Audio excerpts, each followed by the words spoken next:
Hello বন্ধুরা, আজ আমি তোমাদেরকে শোনাবো আরও একটা নতুন গল্প। গল্পটির নাম হলো আঙুর ফল টক। এক জঙ্গলে একটি খ্যাঁক শিয়াল থাকতো। শিয়ালটি একবার খুব ক্ষুধার্ত হয়ে পড়েছিল এবং বেশ কিছুদিন ধরে সে খাবারের সন্ধান করছিল।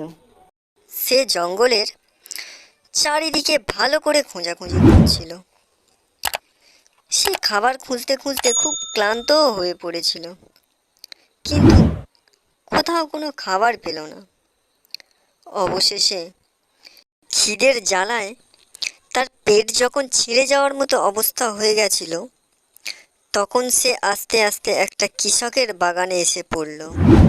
সেই বাগানের উপরে এত বড় বড় রসালো আঙুর ফলের গাছ ছিল, যা শিয়ালটা আগে কখনো দেখেনি। গাছের ওই রসালো আঙুর ফল দেখে শিয়াল আর লোভ সামলাতে পারল না। সে লোভ না সামলাতে পেরে ওই রসালো আঙুর ফল দেখেই লাফ দিতে থাকে তার খিদে মেটানোর জন্য।